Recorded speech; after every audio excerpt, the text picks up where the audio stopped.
Ladies and gentlemen, it is the Daily Fix here on Fantasy and Frames. No Keith this week. Get better, my friend. But you got Kevin Tompkins. You got Joe Matz here, ready to get you into Week 5's NFL DFS, breaking down every position, building a lineup. Joe, how we doing, my friend? We're doing good. I have my quarter grades in. I am ready for my fall break starting today. So I'm having a great time.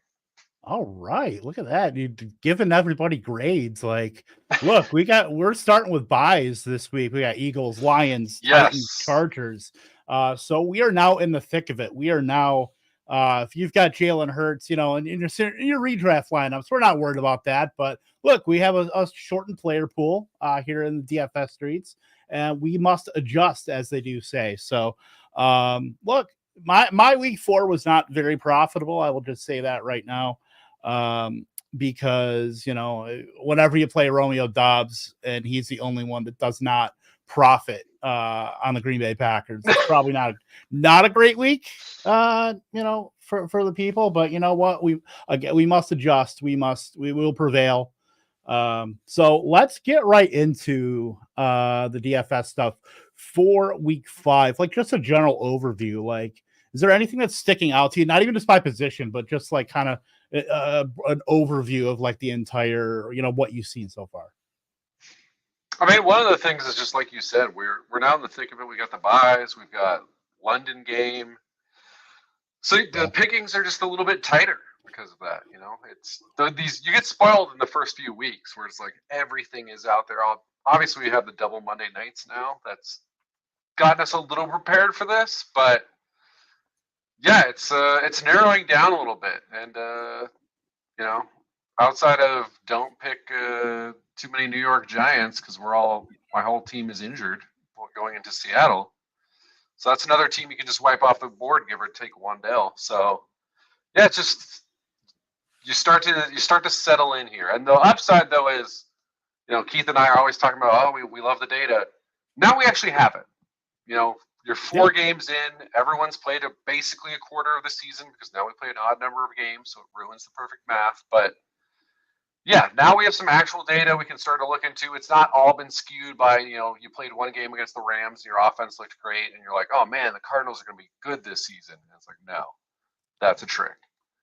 So now we have enough data to start weeding it out. Or Washington's case where, I didn't think they would continue to be an elite offense, and now it's like, this could be real. I mean, if you're talking about you mean Jayden Daniels is an elite offense. That's pretty much where we're at. That is fair.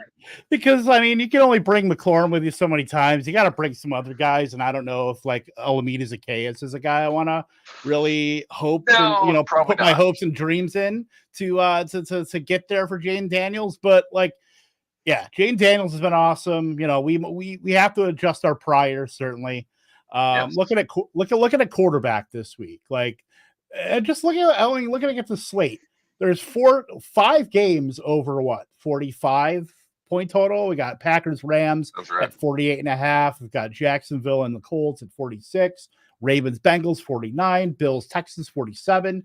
Cardinals and Niners at 50 points. Like, there are a lot of avenues we can get to with this slate. So I think this could be one of the more high flying weeks. If we're predicting, right? Yeah, fingers crossed. We need some, we need some of this in our lives. But just looking at the quarterbacks, like, there's a lot of really fun plays here. Just looking up and down the slate, Jordan Love sticks out. Geno Smith sticks out as far as like guys that are probably have the highest projected ownership, but like, projected ownership be damned, because they're like the two best plays of the quarterback position. But what do you think? I mean, yeah, I would say the first time I looked through this lineup, it was immediately, it's Jordan Love against, again, the trash Rams defense that is not stopping anyone. Yeah. Obviously Love looked a little rough early on in that Vikings game, but yeah, I mean, the other thing too is, besides the fact that he seemed to figure some stuff out in the second half, unless he re-aggravates, he's going to get better every week. Mm-hmm. So I remain very high on this Packers offense and very low on the Rams defense. And that's definitely not something I see changing. So, yeah, I think the only question you have when it comes to Jordan Love is the ownership. Is, if you're going for that $1 million, I don't know if, maybe it is the play because maybe it is just that good of a matchup. But, yeah, that's the only question I have there. If you're doing any cash games, I would be hard-pressed not to put Jordan Love as my quarterback in cash. But one right below Joe Burrow intrigues me just because I don't see the Cincinnati defense has been bad except for when they played Kansas City, which I'm kind of wondering if that's a Kansas City thing right now because that offense has been right all year. So I'm expecting Baltimore to put up points. And T. Higgins is back out there. Burrow, really outside of week 1, has played like classic, on a Super Bowl run Joe Burrow. So I think this is a game where despite some, good defensive coaching, some talented players on the other side of the ball, I think this game has good shoot upside. And in that case, I'm loving Joe Burrow. And then I'm hopefully, avoiding the heavy ownership of a Jordan Love. Yeah, and I think there are going to be multiple quarterbacks that carry, pretty decent ownership. I mean, as you get up into like the ceiling, those Josh Allen, the top of the quarterback, Josh Allen, Lamar Jackson, like we said, those games are both over 45 points. So we know those two can absolutely smash. And, CJ Stroud, like the top 3 quarterbacks are all involved in those games we just talked about. Yeah. CJ Stroud is the third one there at 7,200. So it's almost not, I don't know if it's super prohibitive to play like the top quarterback.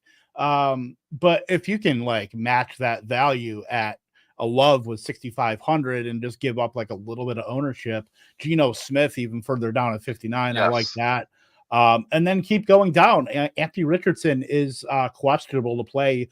He's been limited all week. And Joe Flacco's 5,500. Like in another matchup that probably will shoot out if especially if Joe Flacco's playing. Like I really like that. He lit a fire under Michael Pittman and Josh Downs. Like the entire thesis for the pass catchers flip when Joe Flacco's on the field. He can actually feed them. I mean, Anthony Richardson is great for spike weeks. I mean, that's great and all for deep passing. He has the highest ADOT, entering week 4 as far as a quarterback. No surprise. No surprise at all. But Joe Flacco can absolutely at least engineer a conventional offense, but at least it's going to feed, Josh Downs and Michael Pittman. So you have to like it for that. And then looking at, and it's kind of wild just to see Tyler Huntley, $100 more than Joe Flacco. That's like sticker shock. And then seeing like Matthew Stafford at 5,500, which you can understand based on the pass catchers, but like if you're playing like a bargain basement, Matthew Stafford's not like a terrible option there that could totally return that. Even we've seen Jordan Whittington bump up to like a 97% route share. Same with Tutu Atwell. Same with DeMarcus Robinson. Like, even though Kyron is like the engine of the offense, I think Stafford can still pump up those pass catchers. I mean, Stafford's an interesting one because, post week 1, his DK average is 9.1 points. Yeah. So obviously, like this. Yeah. Yeah. This is an offense that has not really functioned particularly well at all in a couple of these games. San Francisco, there was some life. But yeah, against an Arizona defense that's been bad, they had nothing going on. That was a game I got very wrong because I thought the Rams would be able to score some points in that one. Yep. So yeah, I think there's some real risk, but yeah, if we're in these giant pools, and Matthew Stafford, he's a top 5 or 6 just actual quarterback in the NFL. He's one of the best quarterbacks in the NFL. He can make every throw. Yep. It's not like those guys are completely without talent. Tutu Atwell is an interesting player, especially, they scheme him up with some deep shots in the slot. And yeah, I expect Green Bay to light the Rams up. So if Matthew Stafford ends up throwing 40 passes, maybe this is the week that the offense gets a little life. Maybe he throws for 300 yards and a couple scores. And we're getting 24 points on a guy who's low owned because everyone's freaked out by the last 3 weeks. Because it's still McVay Stafford. Like, they're not going to just be bad continuously, even if the receivers and O-line are banged up. So I do think that's an interesting pivot play.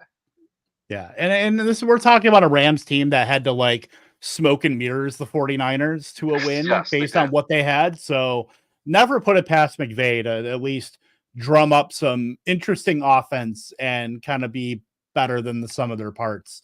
Again, so even a Packers team, which I know they've been pretty awesome on defense, especially on the interception side. Xavier McKinney has interception his first 4 games as a Packer.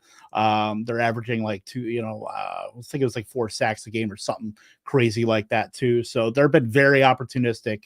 And we know the Rams, obviously, it's very deficient without Cooper Kupp and Puka Nacua, but still, I think can move the ball, especially if the Packers, if that game goes back and forth, and it's a home game for the Rams too, indoors. So, can totally see that happening. Although, how much does anyone have a home field advantage for those LA teams?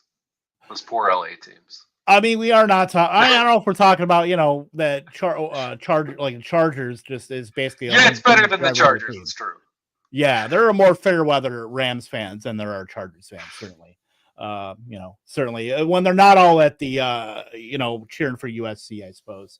The kings of the fair weather fans in college football. Oh, that's right. Offended anybody there. Other than that, I mean, is there any other quarterbacks who missed? Like Brock Purdy, I know that's gonna be a fun game. Brock Purdy's really stepped up as far as like just pure passing output. Gets the Cardinals at home. I feel like Keith would be doing a little victory lap as just like one of the leaders of the Brock Purdy. Like Brock Purdy's good fantasy and real life. Like this guy's underrated. And we're seeing like Ayuk hasn't even really done anything, which I would know. I have him. He's still in preseason. Yeah, and then Debo's been hurt. He's making Jawan Jennings into a star. Well, he and Shanahan, let's not forget. But it's like Brock Purdy's good. All the guys are getting hurt around him, and it's not the MVP output we were maybe seeing last year. But 19 against Minnesota is one of those 19 against Minnesota looks like a pretty good number for the most part. Slam the Rams. New England's defense is not still not bad.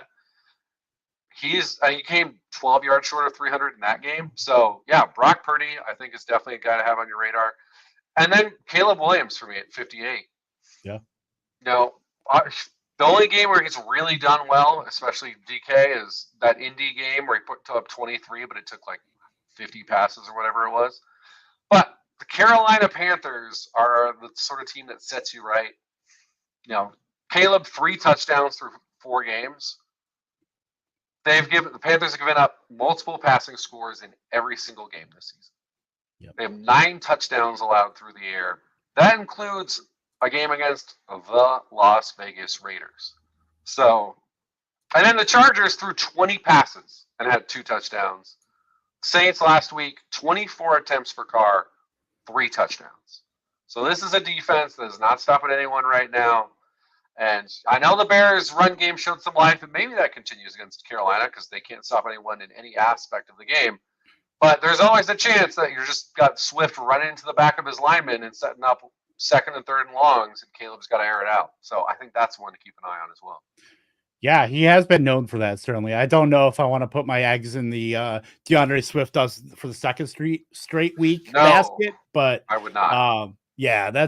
There's some regression coming for. I mean, it's either going to be Shane Waldron gets fired or Caleb saves his job. Like, there's almost no middle ground there. So 100%. Other than that, Kyler Murray's fine, but even he's disappointed. I mean, he gets Trey McBride back. That's totally fine, but I would much rather play the Brock Purdy side of that. Just looking at the games that we know are going to shoot out, or at least that are the most likely to shoot out. What your call on Burrow is really good there. Geno Smith, the Seattle Seahawks, by the way, tops in the NFL and pass rate over expected. The Ryan Grubb offense is finally showing their true colors. So look, that comeback, I mean, I don't know, comeback, but they were very aggressive in at least putting a fight up against the Lions on Monday Night Football. God bless anybody that were too lazy to change the channel on Dolphins Titans. I might have been a little late to. I didn't even turn that one on. That's the beauty of being out here on the West Coast, Arizona, which we're on West Coast time right now. Where I got home and I was like, that game already started. I'm not even going to bother because the Seattle game was about to kick off. So yeah, I just of the double Monday night is you can skip the the rough ones. Yeah, I had a minor sweat with Tajay Spears there.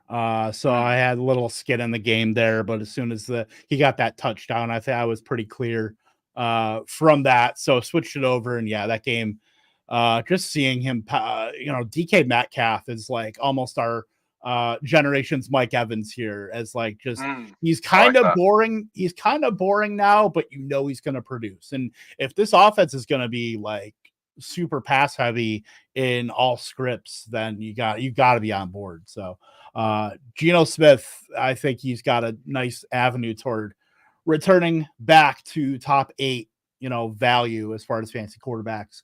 Over to running backs now, and we've got some guys. I mean, Joe Mixon out again. Jonathan Taylor now is out. There's a lot of scarlet letters, especially on DK when we're looking at running backs. Devin Singletary's doubtful, so that could throw a wrench into, Brian Robinson's questionable, but likely going to play per Brian Robinson, who put up the thumbs up tweet. So that's hopefully looking pretty good. Who sticks out to you as far as the running backs, as far as just like if you're going to be building like multiple lineups, I need this guy in my lineup? Well, despite what you just brought up about the passes over expectation, Kenneth Walker is intriguing me this week at 6,800. I mean, the whole thing with Walker is he's not always going to hit the correct hole because he wants that big play. But when he does, when he does, you end up with things like 12 carries for 80 yards and 3 touchdowns, which is what he did last week. And then again, the Giants' offense this season has been Malik Neighbors. Malik Neighbors is ruled out today. So, and Daniel Jones has not shown any ability this season. I don't know what happened. His rookie year, he could throw deep balls. He's lost all ability to do it. So, you can take your shots that hey, maybe he'll find Jalen Hyatt running down the sideline. But it just feels like it's going to be Wan'Dale Robinson catching 5-yard passes and then a lot of 3-and-outs. And so, Geno could be a good play just because the Giants secondary is rough and inexperienced, and DK could, light them up. But this second half, I don't expect this to be a very competitive game. I think the Seahawks will be running the ball a decent amount. And like we said, Ken doesn't even need that many carries for good things to happen. So if I'm seeing a game where I think he's getting 15-plus carries, I'm feeling good. Also, this Giants team has not done a great job of tackling. I mean, again, Washington, as much as it is the Jane Daniels show, Brian Robinson had himself a day against the New York Giants. So if Brian Robinson can do it, Ken Walker can do it. Yeah. And Eckler should be back also. So that maybe throws some wrench in the Brian Robinson thesis if he's playing, but I don't think I just meant in reference to Robinson in week 2 against the Giants. Right. Had a really good game. So I just figured I'd segue. Ken Eckler can do the same. But right. Certainly. Just because, I mean, running back is kind of, I don't want to say it's gross, but like as a CRB guy, it's not super exciting because there's a lot of injury. There's a lot of shakeup. We just got, a tweet came out from Mike Reese about Ramondre Stevenson, who they had Gerard Mayo had to talk with Ramondre that Antonio Gibson's could be starting there. And, starting for a running back could be Gibson gets a carry and it's Ramondre the rest of the way. Like starting means you get like the little graphic underneath when they're rolling through the team rosters. Like who knows? But like running back, like Derrick Henry is 78. Like I don't even mind that because there's not going to be a lot of people on him against Cincinnati. Like Kyron Williams has just produced. And if you want to get some leverage on the Green Bay and Rams stuff, Kyron Williams is a good way to do it, especially when he's the third highest salary. Sorry, technically Jonathan Taylor does, but he's out. So getting some leverage there, that's a good way to play it too. Jordan Mason, I mean, he's just seems kind of like a lock button pick at this point, just based on everything else around him, like 7,400 against the Cardinals, where you're thinking, I'm just going to throw this up here because Tyler throwing this out. Start one, Ford, Sermon, Hunt. If Ford or not, I can pick up Wicks. I would probably honestly rather have Wicks if I'm being honest. over Jerome Ford, Sermon, or Hunt. I do think Ford's interesting in that he's seen a much higher snap count when they've been losing games. Yeah, it is a bit volatile though. That's what I worry about. But yeah, but still, yeah. But yeah, considering how high I am on Green Bay, I think Wicks makes a lot of sense to slot him in anywhere. But yeah. If I'm looking, like, Ford is the guy who's on my radar as a second running back this week because I think Washington. I'm going to buy in this week and say that they're going to continue to be productive and probably win that game.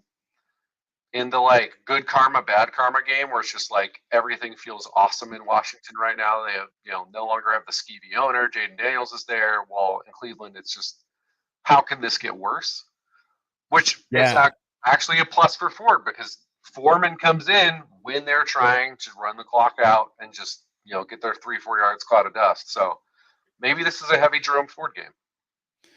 Yeah, and the price of 5,800 is not bad for buying into that thesis. I mean, we're all just hoping for the headline to pop up. Jameis Winston named the starter in Cleveland. Like, we're all just hoping and praying and lighting the candles for that. So that's about where I'm at with Cleveland. Like, and we'll talk about the pass catchers there who look, they have a good matchup, and we'll talk about that. So that could be interesting as well. But like for running back wise, Trey Sermon, 5,700 isn't like a terrible play, but I do wonder because at the end of while Taylor was out, it was Sermon and Tyler Goodson, and Tyler Goodson was getting a decent amount of snaps behind Sermon. So that's where I kind of have some pause, but that Sermon's going to be getting a lot of the early down stuff, a lot of probably some of the goal line. Whereas Goodson, came from Green Bay, didn't get a lot of run, but is probably the better receiver of the two. So they probably split that backfield up a little more than we think. So I don't think Sermon just automatically comes in and gets like 20 carries. No, I would be surprised. And then this is also a desperation game for Jacksonville. Like, Doug Peterson could get fired if they lose this game. So they're going to be leaving it all out there. So if you think that Jacksonville, this is a game where potentially, I don't know that this team can get right at this point, but if this is the week that they show up, then maybe this is more of a Goodson because I think you're right that he becomes more of the passing down, third down back. So if you see it playing out that way, maybe there's a play there, or vice versa. If you're just all out, think the Jags suck, Colts are going to win, then maybe you fire up Sermon. But I'm generally with you where there's too much variance in how this can play out for me.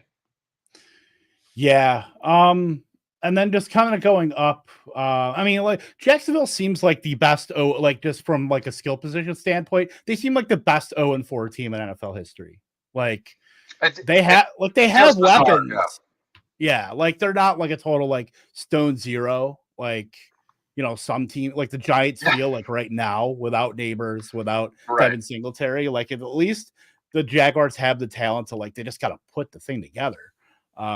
They've had leads in these games. I mean, last week, week one, they were up against Miami like that entire game until like the last 5 minutes. So and there's Travis Etienne trade buzz too because they picked up his fifth-year option. That could be a surprising, a running back that hits the trade market. We know there's teams that need running backs that can maybe get something. If they fire Peterson, I wouldn't be surprised if they maybe unload a piece, Christian Kirk, Travis Etienne, like something like that to kind of kickstart a new regime, because they're clearing house. It'll probably be like Peterson, Press Taylor, run the gamut, just clear house. But so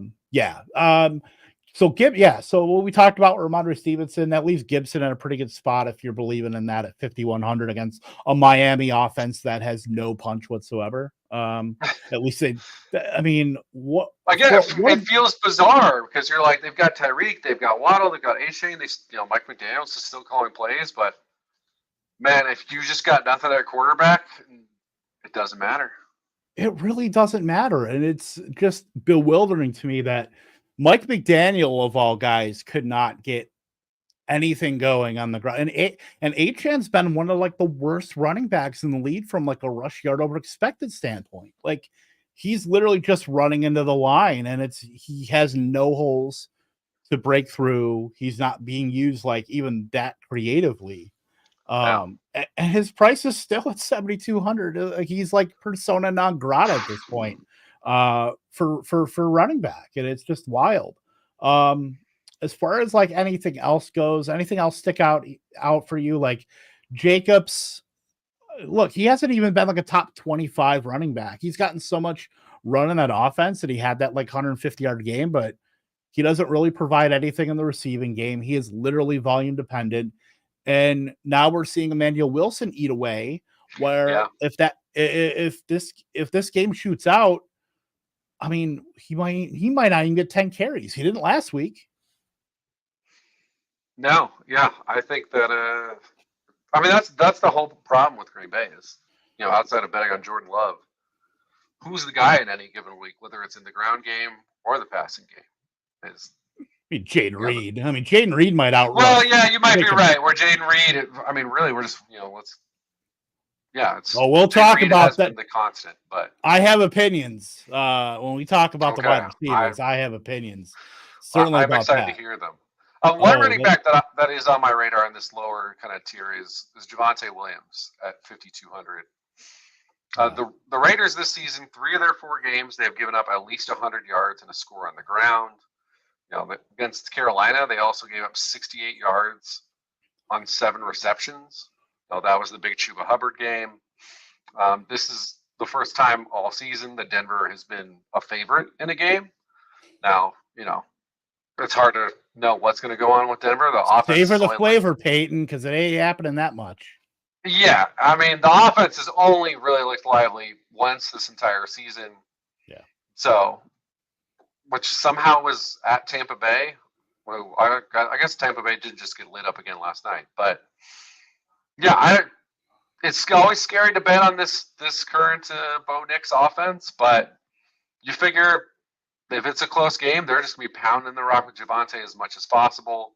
Again, a Raiders defense that has not been great on the ground. So I do think that's one where I'm going to throw Javonte in at least one lineup this week.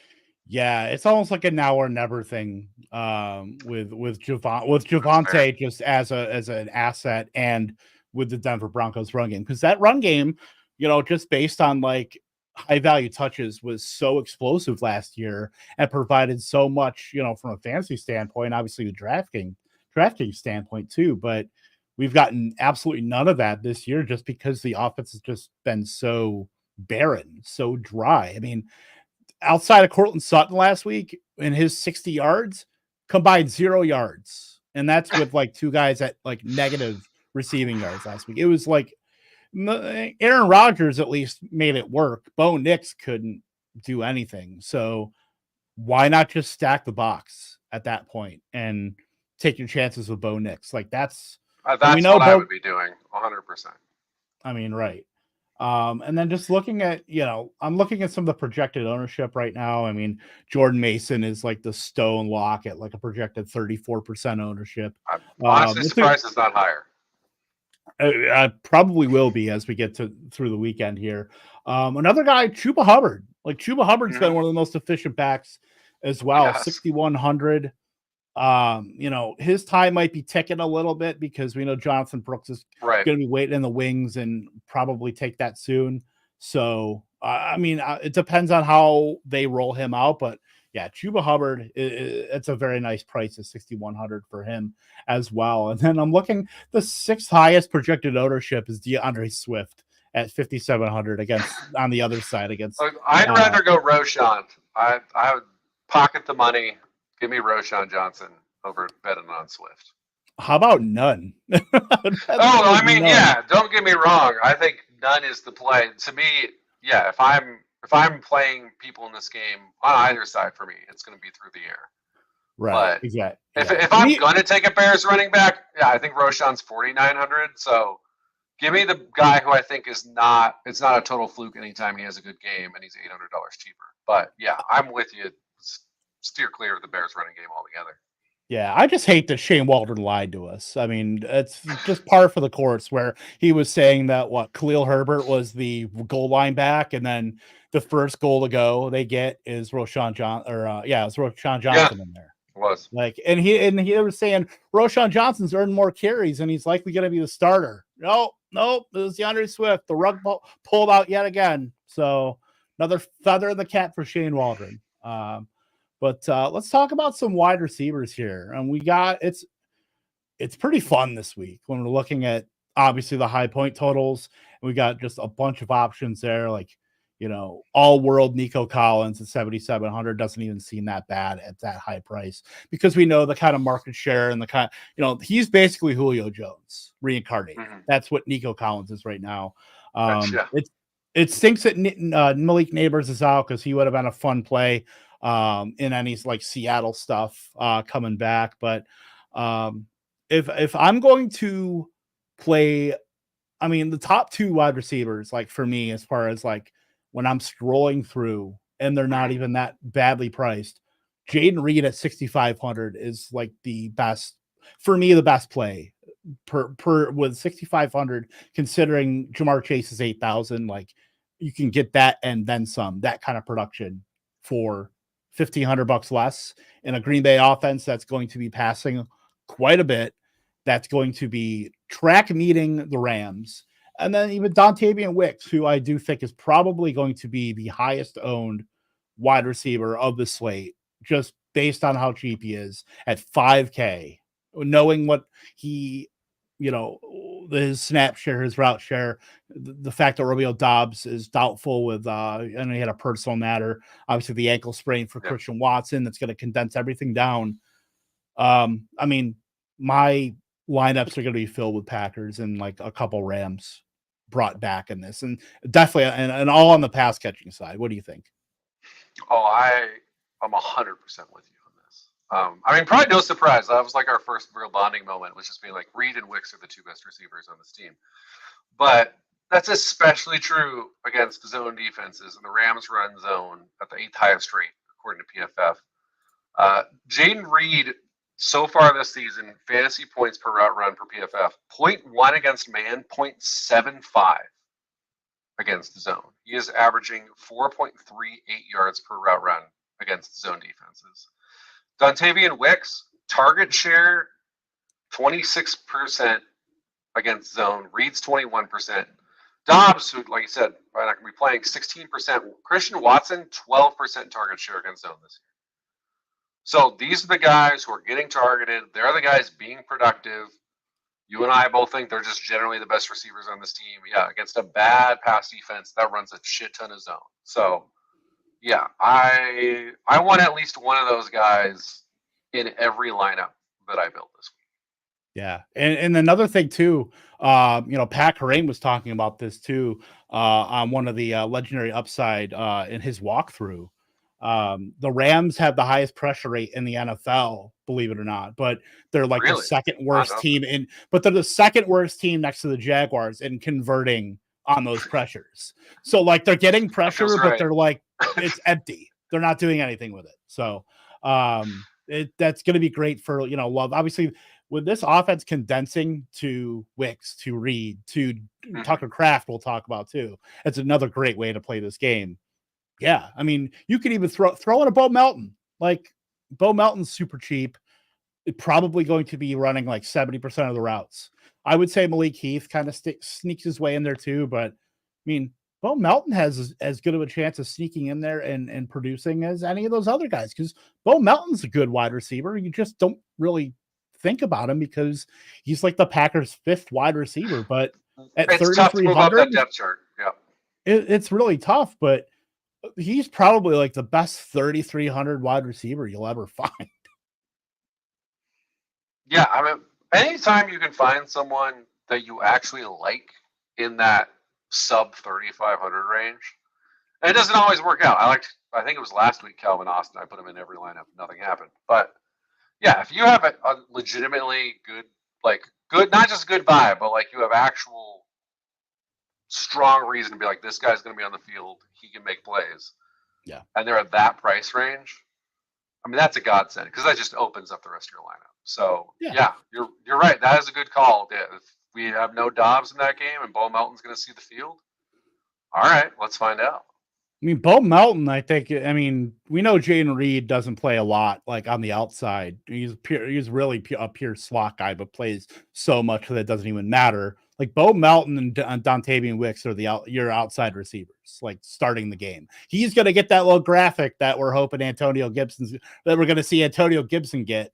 Bo Melton's going to probably get that, and then obviously Jaden Reed comes in and plays a slot 3-wide. But yeah, that's going to be very, very fun. We know that Melton's going to get the routes as long as he's healthy. So I think that's a great spot where you're usually just throwing up your hands and saying, all right, well, he's got a shot at scoring a touchdown. That's the Tyquan Thornton Memorial roster spot, basically, where it's like Jalen Hyatt now, but at least Jalen Hyatt now in this matchup with no Malik Neighbors. It's possible. He's going to be on the field now. He's going to be on the field. Yeah. Like I said, the main issue is so much of Jalen Hyatt is just being faster than everyone else. And I don't think I've ever seen a quarterback as consistently underthrow a deep ball over the course of an entire month than I have Daniel Jones this last month. Yeah. But hey, it only takes one. So it's, I will probably ultimately cave and just put him in like one lineup just to find out. But I can't say I feel good about it. Yeah. Any who are your favorite outside of like the Packers guys that we just talked about ad nauseum? We said we're going to do it, so no lies there. But I mean, as far as outside of the Packers guys, like who are some wide receiver plays you really, really like this week and are going to just try to jam them in? I like Terry McLaurin to keep his strong last 2 weeks going, because the first 2 weeks he scores a combined 11.9 points, and then the last 2 weeks he's over 18 in both games. Catches a touchdown in both games. Playing a Cleveland defense that runs man at a top 5 rate so far.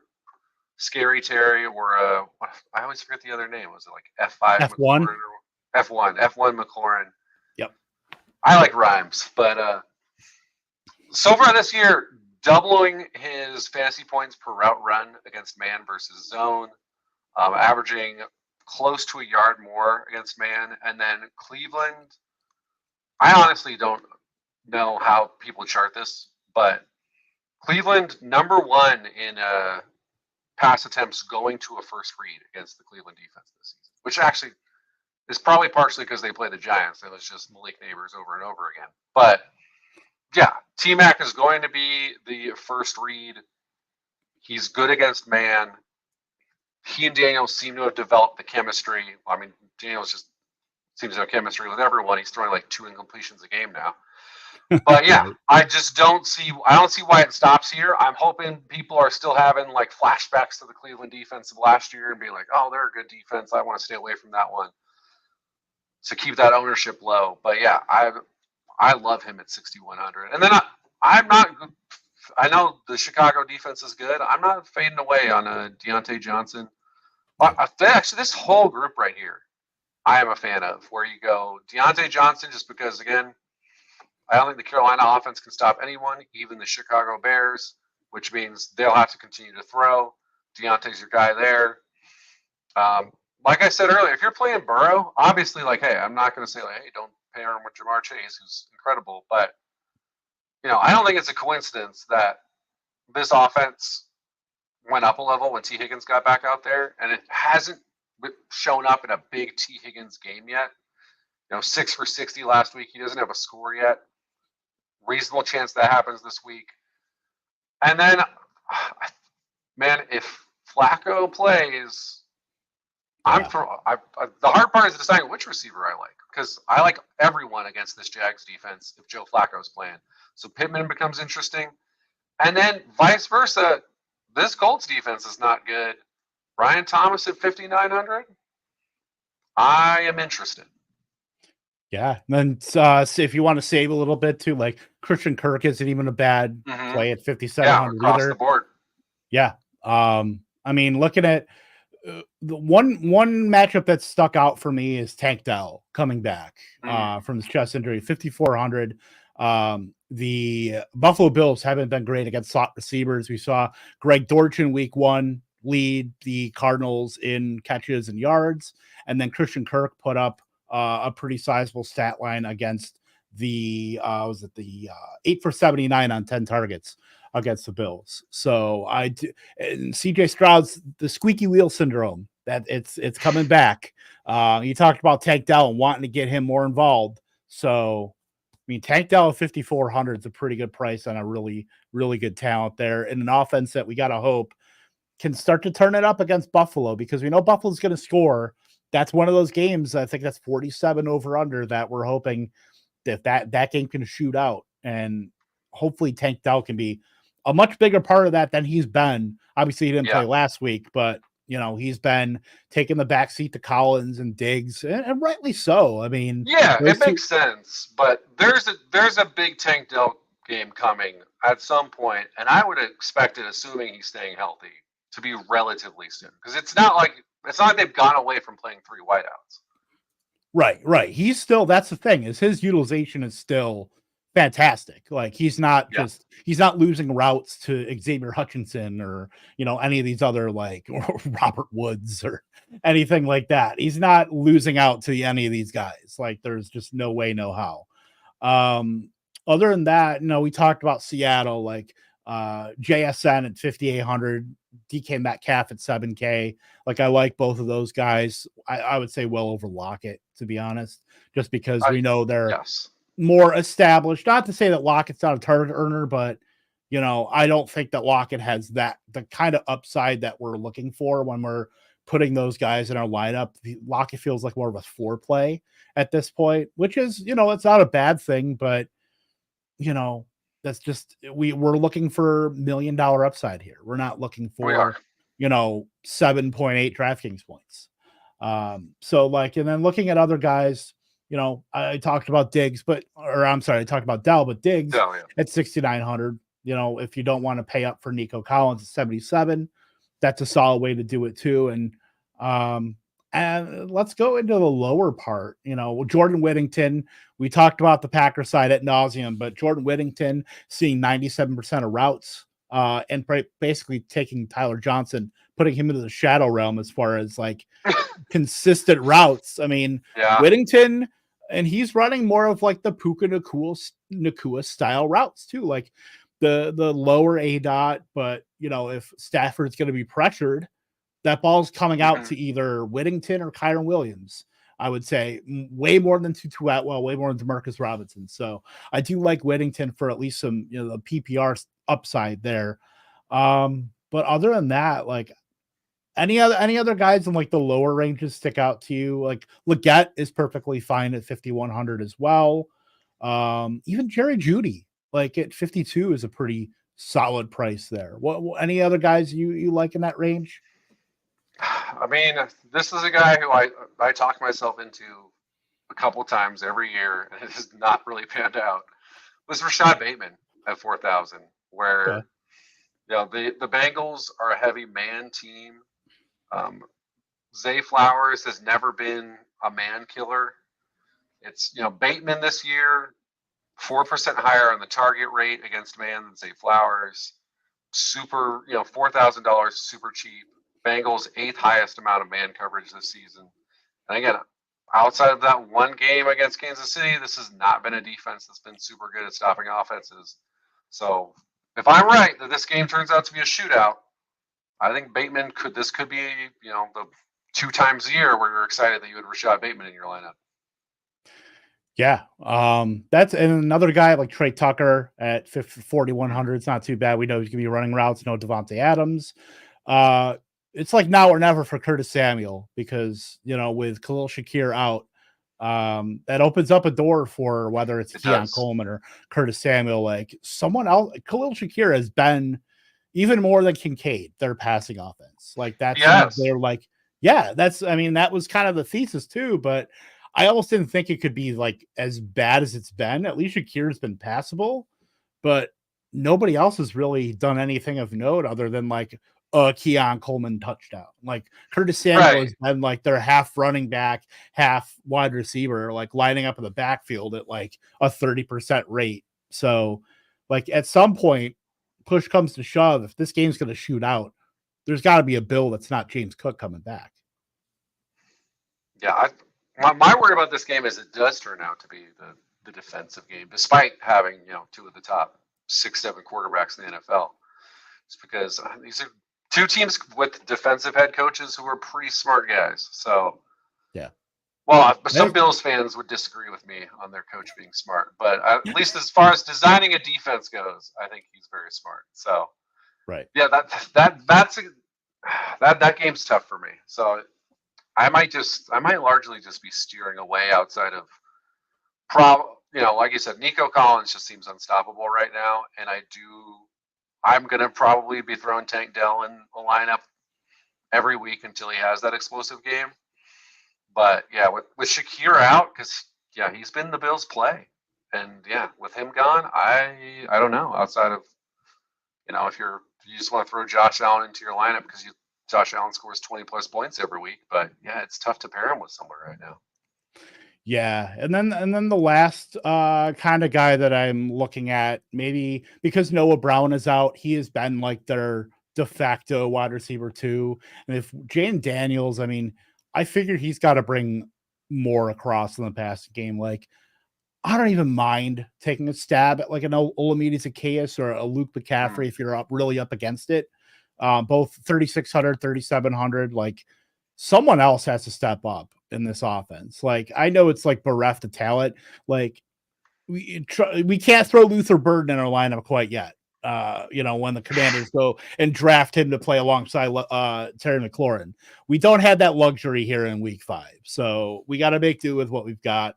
Until then, we have to kind of eat our vegetables. And if we really want a second target in the Commanders, we got to pick amongst these options. But I'd probably be more McCaffrey than anybody. But I mean, it doesn't feel great knowing, and not only that, because we talked about Bo Melton being such a great play at 3,300, and then Jalen Hyatt as we know he's going to be starting at 3,100. Like, maybe that takes some of the shine off of the 3,700 Commanders plays, but we have to alert the public that they are indeed out there. They exist. They exist. Yeah. Will you pick the right one? Hey, maybe you're winning big if you do, but it is when you really look through that lineup and you're going like, how did this team score on like 15 straight drives? Like, I don't. Oh, Jane Daniels is the MVP. That's why. Yeah, honest to God, he might be right now. I definitely buy into Jaden Daniels as the MVP more than I do Sam Darnold. So I think there's say that much. There's good people on both sides of that, I would say, but I'd say there's better coaching on one side, and that's why I'm favoring Jaden Daniels. Well, that's the Kevin O'Connell statue is being built right now at US Bank Stadium. They're only up to like the shins right now, but they should get that done by the time they're constructing it slowly but surely. Yeah, he'll get one for sure. Up over to the tight ends now. And tight ends is looking a lot better this week now that we've got Trey McBride clearing concussion protocol. Bowers is still around. We talked about Buffalo and just we need somebody else to come across. So Kincaid's not quite there yet. He's still the 4th highest in terms of salary.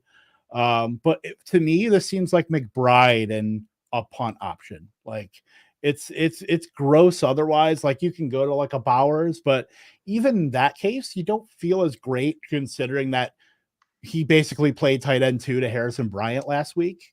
So like it's not ideal. It looks better. Yeah, the tight end position looks better, but it's still not like where we want it to be, especially with we know some of the options obviously are on by Dallas Goedert, and Sam Laporta are on by as well. Not really an option. I guess the Tyler Conklin is a punt option, plays in the Island game. But yeah, what do you think here? Is this as gross as I'm letting on?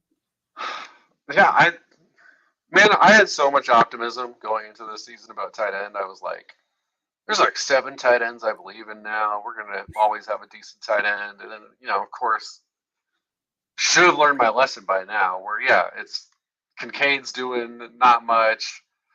Kittle, of course, is, questionable as he always is 5 weeks into a season. Yeah, I mean, McBride is obviously the guy where, you're looking at who's actually consistently seeing the target shares that we want.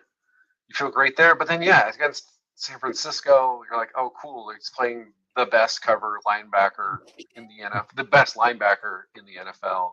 Yeah. And so then that gets scary, and you're like, oh, fuck, maybe this is another one of those games where Arizona scores 10 points, and you're pissed off that you took anyone on this team. So yeah, it's rough. I might talk myself into some Cole Kmet, just because, again, Carolina, the only real issue with picking guys playing Carolina is you don't know who will destroy them because they make it easy on everyone. Yeah.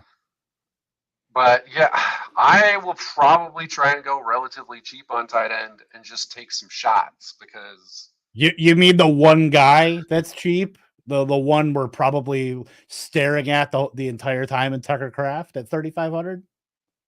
Because that's I threw him in some lineups last week and was very, very happy. Yeah, he is like the glowing beacon of the tight end position right now. Because that dude is going to come out at like 40% ownership just because tight end as a whole is so gross. Like, did you ever think we'd be getting $4,000 Mark Andrews like in our lifetime? I mean, the fact that it's happening, this season. Like if it was like 7 years down the road and it's a beaten up, broken down 34-year-old Mark Andrews, sure. But I mean, he was the All-Pro tight end 2-3 years ago, and it's not like he looked like he was a terrible, washed-out version of himself even last year. Right. And 3.1 points per game, and you keep assuming there's going to be that week where we're like, oh yeah, there's Mark Andrews. But the thing is, he's not even getting on the field. He's not even getting on the field. It's that tightrope surgery. I mean, we don't talk. I don't think that's enough is talked about it. And that and the car accident that he was in. Like, and then the other thing too is right. I think you're right. Especially because it's not like Likely is lighting it up. Like, right. If all you watched of the Ravens this year was week 1, and then you find out that Andrews isn't doing anything, you'd probably be assuming that Likely has continued on tearing things up. He has 4 receptions the last 3 weeks. Like, the Ravens not throwing, 10 plus targets to their tight ends when they still have Likely and Andrews, it feels bizarre.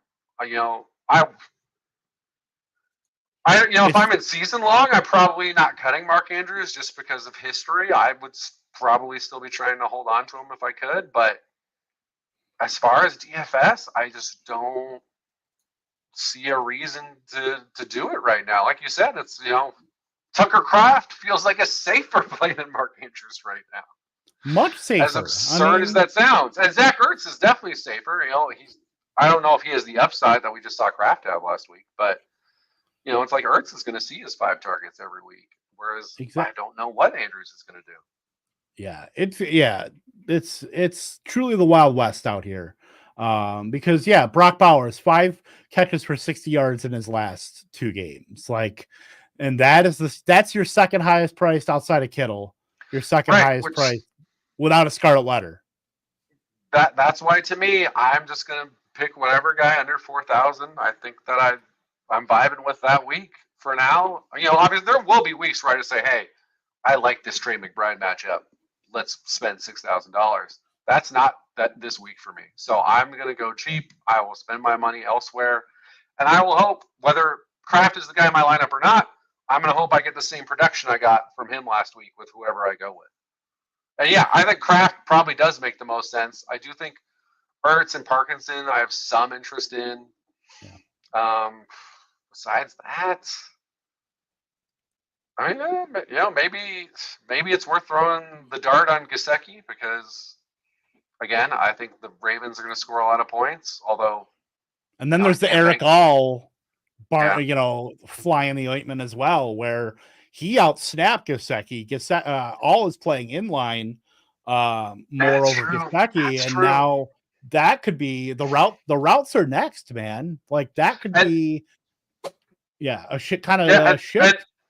And I'm also talking myself out of it, in addition to what you just said, which is a very good point, is also his big game was with T. Higgins not out there back in week 2. So right. Yeah, so shit, I might just join the 40% of people who have Tucker Craft, and we'll differentiate somewhere else.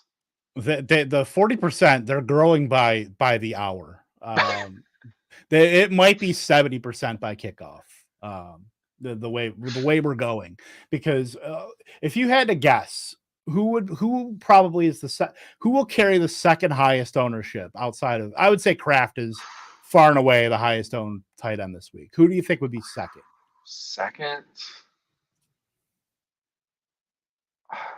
My guess is Parkinson. You think it's going to be Parkinson? I could see that. I could see on the other side of that. I just don't think the public sentiment on Kincaid's not great. Cole Kmet Cole Kmet and Dalton Schultz are basically the same exact play, where you have to wade through 3 wide receivers to even get any sort of target earning. No, and then the other thing with the Kmet one is the Panthers have given up the 4th most points this year to outside wide receivers. So that's a potential DJ Moore or a Dunze play. Mm-hmm. And then also just as another reason to think, why am I going to Cole Kmet if I've got good opportunities with DJ Moore and Roma Dunze?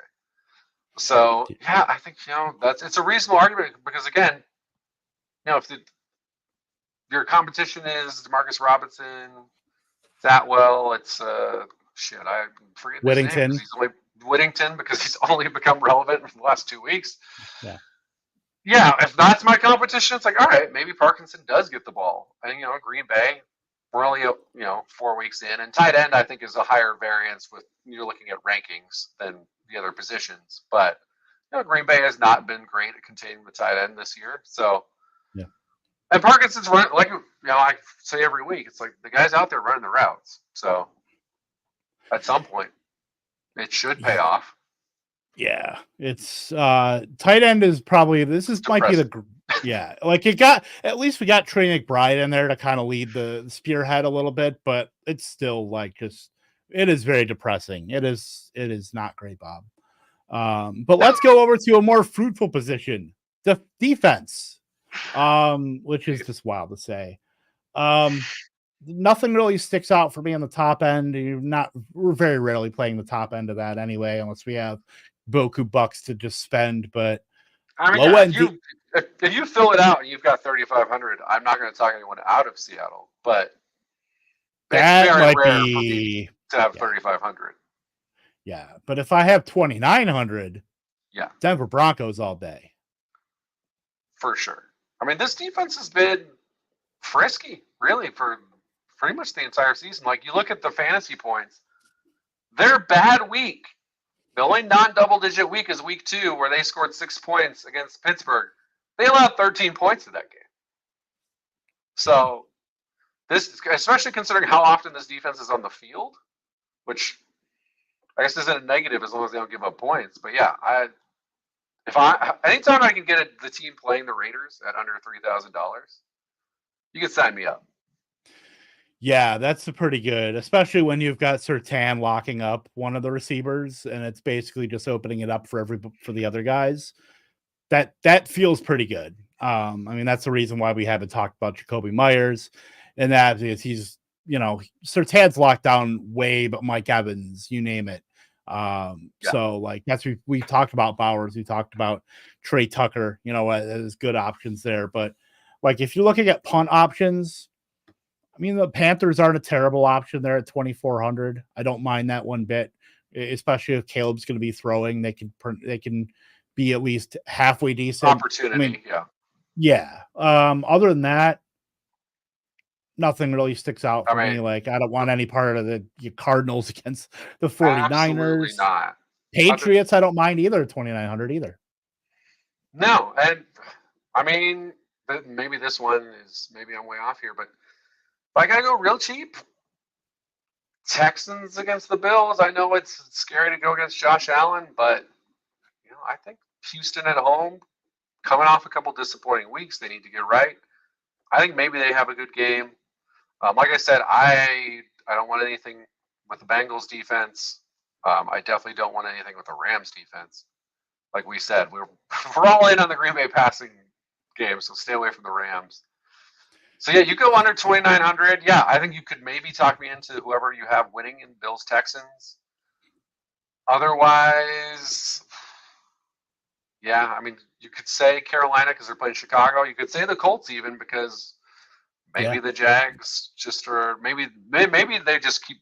Maybe it's a repeat of that Bills game where this team just craters. But yeah, I'm going to be trying as much as possible to carve out that 2,900, get the Broncos. Although I'll say, one of the reasons we always talk about don't spend a lot on defense is, one of the weeks I remember I didn't have like any money left, and I was just like, I'll throw the Green Bay defense in, and they scored 11 points week 2 against Indy, and that was they scored like 8 more points than the defense I was trying to target in my lineups.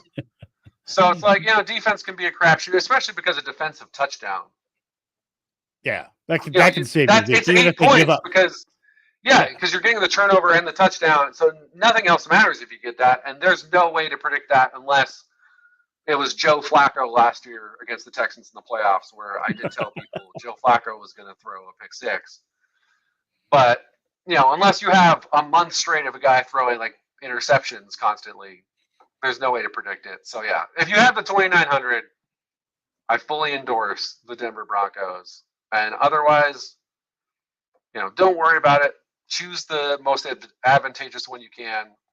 I mean, even the Rams, who I just said don't do it at all. Like you said earlier, they're getting a lot of pressure. So that's opportunity there. And the Giants, I wouldn't endorse playing the Giants against a Seattle team that I think is good. Geno, I think is good. And also still has an axe to grind because the Giants started him one game and everyone got so angry that they fired the entire organization. Was that the Ben McAdoo with the consecutive game streak with Eli? Yeah, he broke the streak. He angered all of us Giants fans because we're like, oh, why are you throwing journeyman Geno in there? And now it's like, Ben McAdoo, everyone owes you an apology for that. You were correct. The Giants could have just been starting Geno Smith for the last 8 years. Probably be way better off. But so he is that axe to grind. But at the same time, the one part of this Giants team that is good is the pass rush. The weakest part of the Seattle offense is the offensive line. There's always the chance that something happens there. So, like I said, if you have the money, spend it on a good defense. But, that's if you like everything else in your lineup. Otherwise, it's okay to just throw a dart at 2,500, 2,600, see what happens. Yeah, you just do one. You get one play early in the game, and that can like set the tone for like an entire defensive matchup. If the Giants get a pick 6, right, that's gonna set you up for like Seattle's gonna probably come back from it a little bit, but that's always in their head. So, and then the other thing too is we always talk about the defensive matchups. You can have a punt return for a touchdown. You can have a blocked punt like the Bears had against the Titans week 1, and that's like part of why they win the game and win you a bunch of money if you have them as your defense. So there's always so many variables with that we try our best to figure out the matchup there, but spend your money elsewhere. Go get Nico, the new Julio Jones Collins, and worry about defense some other time. Yeah, and the thing we don't have, unfortunately, is the gift that keeps on giving Will Levis. Because unfortunately, the NFL rules do mandate that the Titans get a week off. So it doesn't help us this week, unfortunately. But at least he'll be back. He will be back to cure all that ails us. Want to build a GPP lineup and head on out? All right, let's do it. I forgot that I needed to do that during this podcast, so this is going to be always fun for me to do spur of the moment. Of course, what I did like 2 weeks ago, I filled one out while we were doing the pod, and we didn't even go over it. And I didn't use that lineup more. I used it in like one spot and won like $5. It was my best lineup the entire week. And it was just the one I filled out while we were all talking. It's like, oh, love it. Because you overthink it, you start tinkering, that's when it falls apart. That's my literal 15 minutes until kickoff. I got nothing better to do than to just what if I did this? What if I did that? Get away from the entire thesis of my lineup, and then I scored 86 points. 100%. Yep. All right. Well, we got this everything pulled up here. I'll give you first pick, or if you want to do a quarterback or any other position or something to kind of start us off here and build this lineup. God, I don't want to pick Jordan Love because he feels too obvious, but then I'm also like, Jordan Love's going to score 5 million points, so maybe it doesn't matter. Maybe that's the play, and I just try to find some weird stuff somewhere else. Yeah, you know what? Fine. I'm just gonna. You know what? He's my guy. I'm gonna go Joe Burrow. Give me Joe Burrow. Joe Burrow. All right. I'm banking on the shootout. You got a stack partner with that you want to bring along with? I'll throw in T. All right.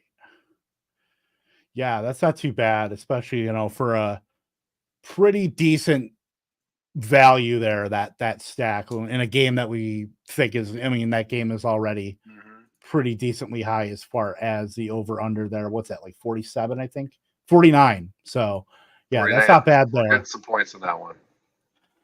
Let me see if we're. I might do that. Let me see what we can do here. I don't think I can. If we're not playing Love, I still think we need something from that game. So I'm going to throw Jayden Reed in there. Okay, I was going to say I got to have Reed or Wicks. One of them's got to be in this lineup. I mean, honestly, could still just do. I mean, it's hard to do it without the quarterback, but Jayden Reed, I think you could still kind of just play as a one-off there. I think you could play any of those guys as a one-off. But yeah, Jayden Reed, and then I don't know if I want to bring anything back on the Rams side because I feel like I don't know that I do either. I think if it were going to be anybody, it would be Whittington. Although you could play the leverage game and play Kyren Williams. You could, and I mean, the thing with him is, as iffy as that whole team feels, he's been the guy who scores all the points.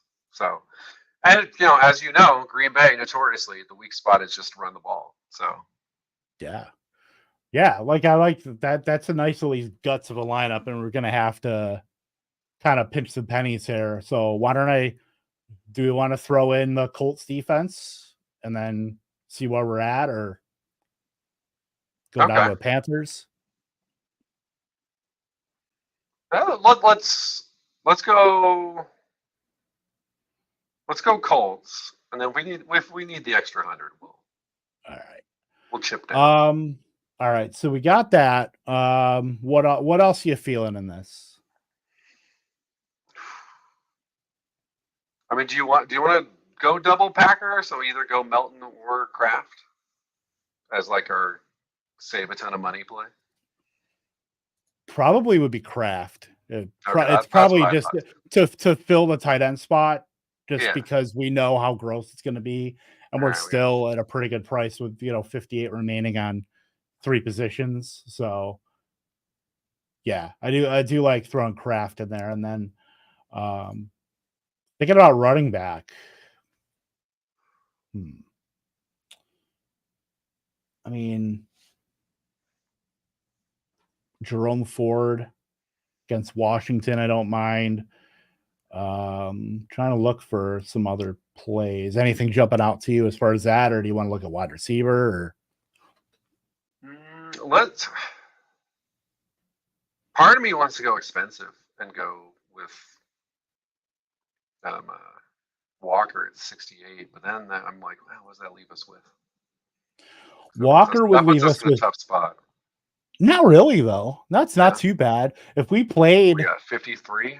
We could go relatively cheap at one wide receiver spot here, and then throw in. What if you threw in Jalen Hyatt? And that would give us another. All right, I like the Walker Hyatt kind of little correlation there. Yeah. Yeah. Just all in on the big play, guys. They got to hit. They got to hit at some point, and that leaves us 7,500 at a flex. 7,500. That still leaves us with like the stone floor play Jordan Mason. Ooh, that is true, Jordan Mason. Or you could go down. You know what you could do? All right, we got 75. If we had 76. If we drop the Colts to the Panthers, we have 77. So what I was gonna say is you could take one of the backs out and play big dog to come back off the Burrow side. Because Henry's going to be low. Yeah, I like that play. Do you want to take out? Well, it requires taking out. Let me look.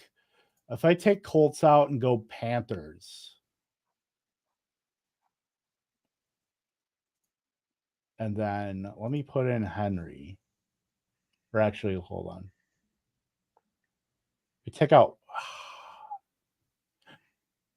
Kyron right now. Yeah, because as much as I like Kyron, there's a version of that game where the Rams score 10 points. And it's yeah, that's true. And Williams is like 12 carries for 57 yards and a fumble. Whereas Derrick Henry looks unstoppable. I saw a thing. It was like Derrick Henry's yards before contact this year, like 0.8 yards higher than at any other point in his career. That sounds good. Yeah. I'm vibing with that. We are vibing with that. So other than that, I mean, if we wanted to play like combinatorial ownership and play like a total Seahawks thing with that, you could go DK. Could also go Jordan Mason, like we talked about. Still the Jordan Mason play. Yeah. Or we could upgrade something else if we wanted to upgrade Hyatt too. Because we could play, I mean, Reed, Melton, Kraft. Is that too much? I mean, maybe not. I don't hate it. The low end options off of that, because Wicks is going to be the top owned wide receiver this week at 5K. Let's see. I do like the McLaurin play, which would be 14. That'll give us an extra 1,400 on top of Hyatt.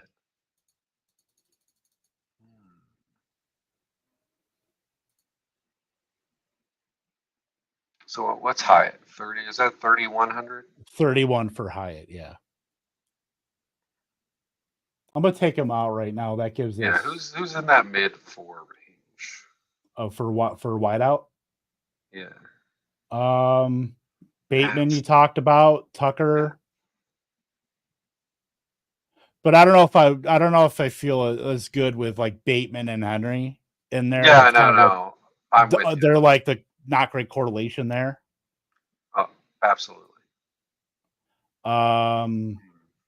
Yeah, Trey Tucker, Whittington's 46, and then you're starting getting up there. And do you want to do Tank Dell?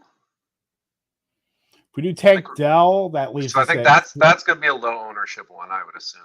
Yeah, 5,200, and that leaves us in the Judy is out there, Gibson, Leggett. If Downs. I was gonna say if Joe Flacco plays, I'm liking that Downs play at 5,100. That could be might have to late swap, or not late swap, but global player swap on that one. Honestly, if this were like just me doing this, I would just be like, I see Wicks, hit the plus sign, close out the browser, be like, all right, I don't have to look at this. I think we're good. But yeah, I do like that Dell play, certainly. Yeah, so we're at 5,200, just kind of staring this down here.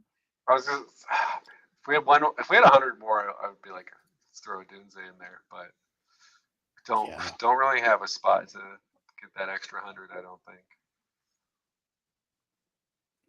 No. And I do like this. We might have to just eat a couple hundred. I would say Downs if it were me. Yeah, like I said, if it's Flacco, then 100%. I love the Downs play.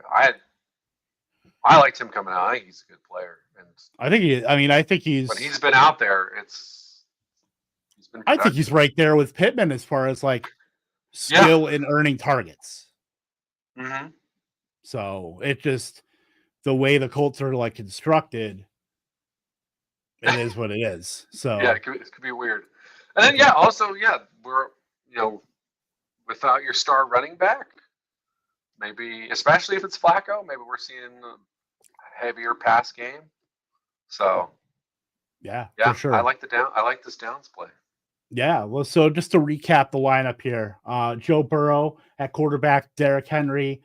Joe Burrow at 6,400, Derrick Henry 7,800, Kenneth Walker 6,800, wide receivers T. Higgins at 6K, Jane Reed 6,500, Tank Dell 5,400, Tucker Kraft 3,500, Josh Downs 5,100, and the Panthers kind of a stone low end play there at 2,400 to save a little money, but yeah, I'll definitely put this lineup into a couple places here. It'll be yeah, fun little sweat, especially when we got, I don't think that Cincy Baltimore stuff is going to be heavily played this week. So I think getting that piece of it and then still having the Ken Walker on the Giants Seattle side, and then working still having a Packers couple guys. Yeah. Yep. I think those are two good spots there. So I'll just go ahead and save that. And anything else to toss in before we wrap up here about week 5? I mean, get well, Keith. Obviously, yes. Apparently, his health is the price of a Falcons win. So I don't know if we should start rooting against the Falcons for his sake, or what's worth it. I don't know. Yeah. After all these years, maybe it's worth sickness for success. But yeah, I mean, some are saying the Kyle Pitts game coincided with that. So look, we were all hoping for the Kyle Pitts game, but what did it cost? It cost us Keith Fleming. We know, because anytime he puts Kyle Pitts in the lineup, Kyle Pitts does jack shit. So I mean, there might be something to this. Who knew the play was putting in freaking Darnell Mooney? But look, I was so surprised that I had as much Darnell Mooney in like my managed lineups than I ever thought. Like there was one lineup I had London, Mooney, and Baker Mayfield. I'm like, okay, wow, this is news to me. So good news. I mean, I set 20 lineups, redraft managed leagues, and it's so hard to keep track of all them. So yeah, it's like literally a surprise where you see you have like 2 Falcons guys and you have 81 points going into the weekend, and you're like, oh, sure. That's nice. My thing was I was excited because I had Drake London in one of my season longs, and I go look at the score, and the other guy has Darnell Mooney. So it's just giveth and taketh away there with the Falcons, but. Yeah, that Kadero Hodge touchdown. Like I played a bunch of pick'ems last night, and I was 1 Bucky Irving yard and 60 Baker Mayfield passing yards away from hitting a pretty decent score. And that was hoping a coin toss to go the other way there. Yeah. Well, like even like Kadero Hodge scoring the touchdown was like we wasted the good surprise on you. Like. Couldn't have been Mooney, or couldn't have been Ray, or couldn't have been. It had to be Kadero Hodge of all people. But it is what it is. But we will wrap it up here again. Follow us on Twitter at KTopkins, at Joe E. Matz. Keith, get better, my friend. Thank you for tuning in to the Daily Fix. Go like us and subscribe to the Fancy and Frames YouTube channel. For Joe, this is Kevin, and we will see you same bad time, same bad channel next week.